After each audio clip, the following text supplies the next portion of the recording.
some famous 40 days practices or activities in the biblical world. 40 days.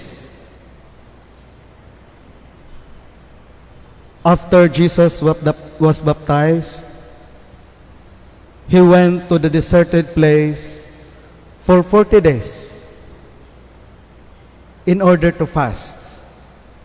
And we know that there, Jesus was being tempted by the devil. How many times? 3 times? That's one of the famous 40 days in the biblical world. Kining 40 ka adlaw bitaw.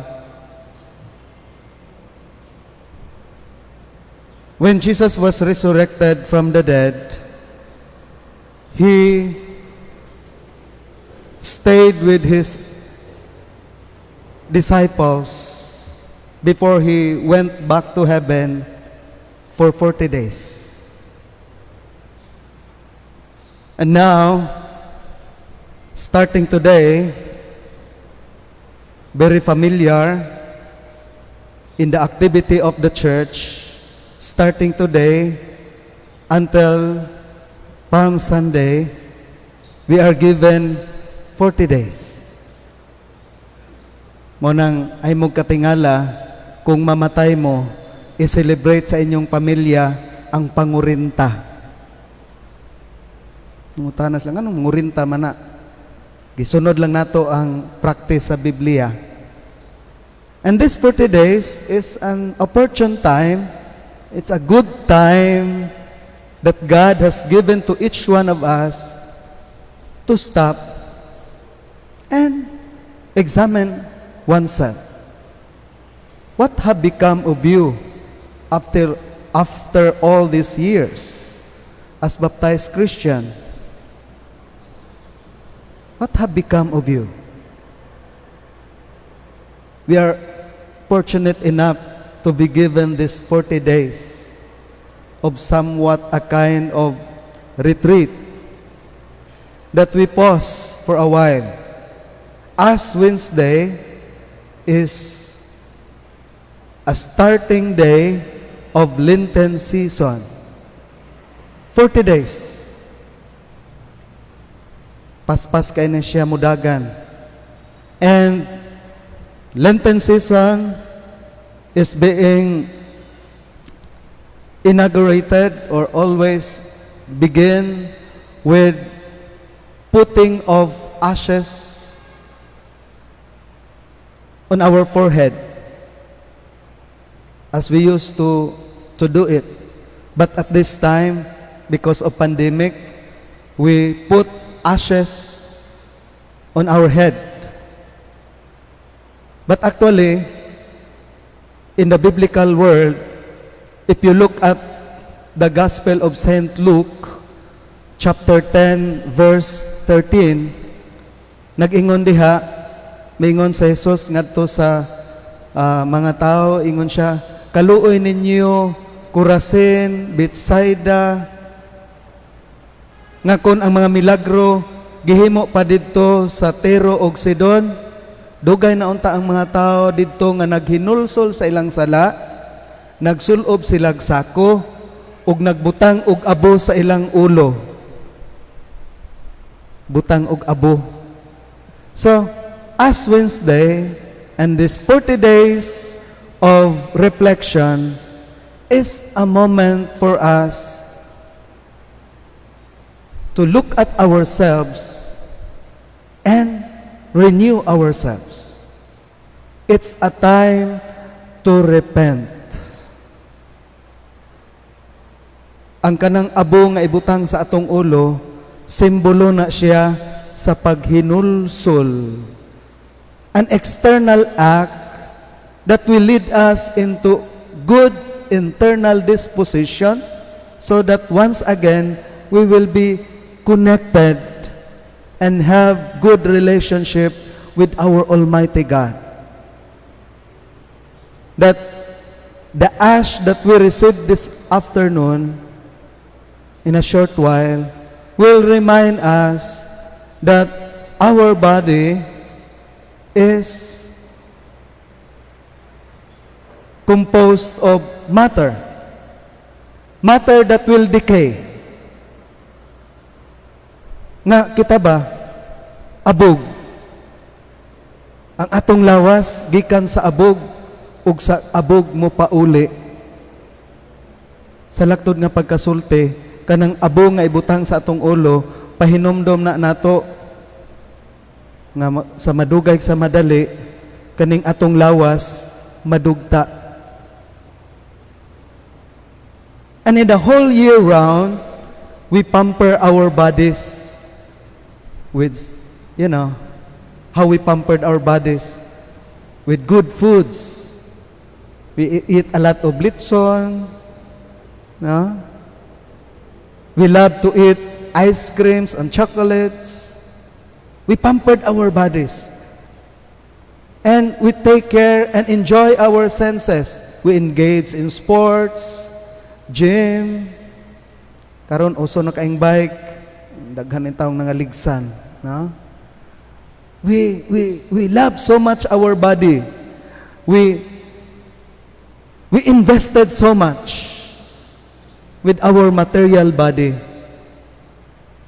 But hey, don't forget, today we will be reminded once again that no matter how we take care of our body, sooner or later, this body will be destroyed. Our body will decay. Mubalik sa abo. And this putting of ash on our head will invite us this 40 days of retreat and recollection that we also give time and we also invest not only with our body but with our soul, because we are not only body. As a human being, we are not only composed of matter, we have our souls that in the whole year round we don't pay attention into it. If happen you give time into it, just very minimal. Kadaghanan gyud sa atong panahon, naara gyud pag-atiman sa atong kaugalingon, sa atong lawas, maworita. Ang uban na sobraan ra pog habhab. That's why during these 40 days, every baptized Christian is asked to do penance. We are asked to do sacrifices. And the three pillars of our religious activities that will lead us into repentance and sacrifices that will help us to discipline ourselves. These three things are very important that we should do during these 40 days. And what are those that our gospel mentioned? First, di gyud mo ron mabutangag abo. First, fasting. For the good of our souls, we need to fast. Likay sa mga butang nga imong gikalamian niining panahon na aron matutukan nato ang atong kalag. Aron matutukan nato ang atong relasyon ngadto sa Dios. Kung magpabutang matag abo kana kay andam ta nga maghinulsol sa atong sala. Ug andam ta nga magbag-o. And doing that takes a lot of sacrifices. I hope nga kitang magpabutang og abo ready nga modawat ug mo embrace niya ng pagsakripisyo. Do fasting. Dili pagyud kada adlaw ang gipangayo sa simbahan. Every Friday. Every Friday. Do fasting. It doesn't mean that fasting that you will not eat anymore. No. Fasting means you have to control. Kung naanad ka mukaon, tagtulo ka plato, nining higayon na, usa na lang. Pero basig usa niya, dakuon po nimo. No full meal. Kung naanad kag sige ka og ice cream, mao nang na-diabetic na ka, o sige ka og chocolate. But, you know, true fasting is not about food. Ang tinuod nga pagpuasa, mahitungod kini sa paglikay, sa pagpakasala. Kung magpabutang man tag-abo sa atong ulo, pasabot, we are ready to change ourselves. Naandam na natong biyaan, atong pagkatsismosa, pagkahimantayon, pagkahakog, pagkamadinumtanon, maguban pa.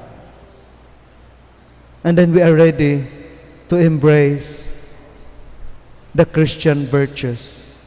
And most importantly, the virtue of loving.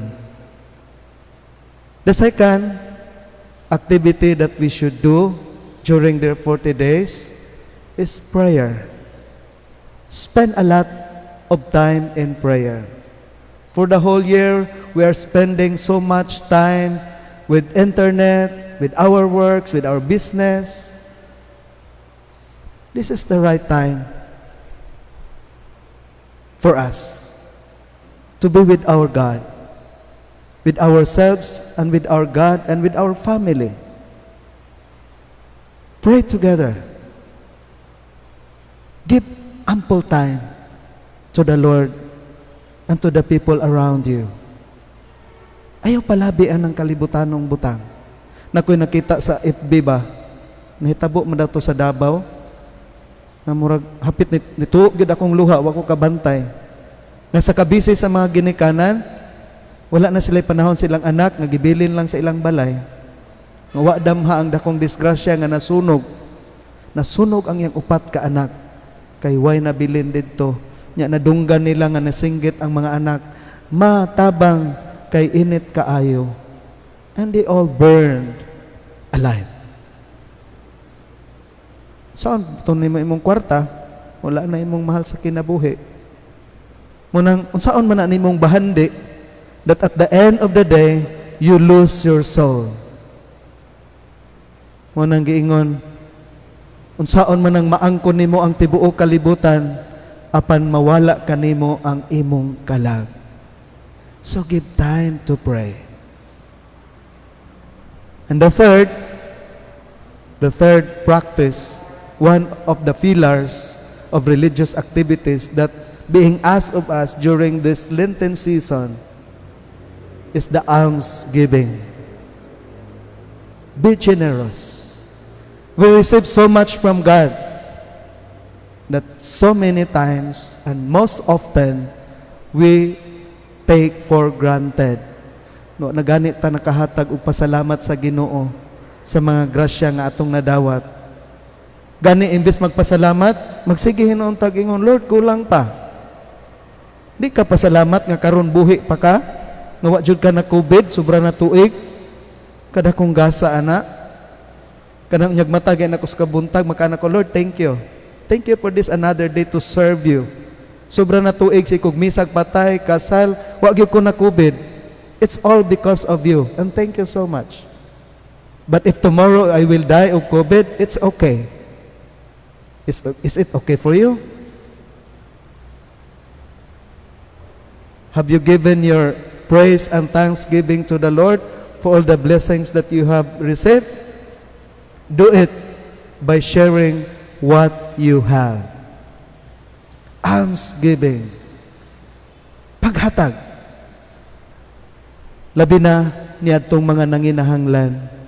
Munang ang atong kolekta karon nining atong misa ato kining ipadala didto sa kauluhan ug ang uban mabilin dinhi sa atong diocese para sa alay kapwa.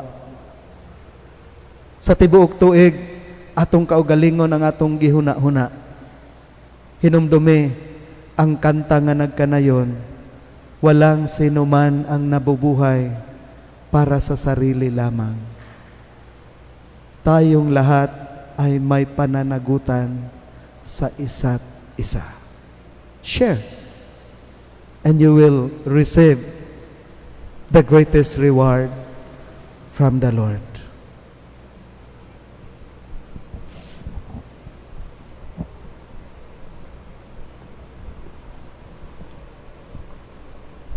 Akong gihangyo ang tanan nga motindog alang sa pagbutang og abo sa atong ulo.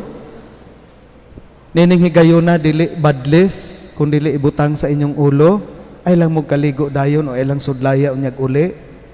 Pasagdiin nga mo pundo diha, no? Ang abo sa inyong ulo. O maglinya lang ug usa ka linya kung asa matungod sa na PSL nga mutabang o mga madre nga mubutang og abo sa atong ulo. Og kausa lang ko muingon og mutubag mo para pag ana dili na magkanunay moingon ang pare nga hinulsuli ang sala ug tuhoy ang ebanghelyo. Kausa lang ko moingon dinhi unya mutubag ang tanan og dungan. Amen. My dear brothers and sisters, repent and believe the gospel. Amen.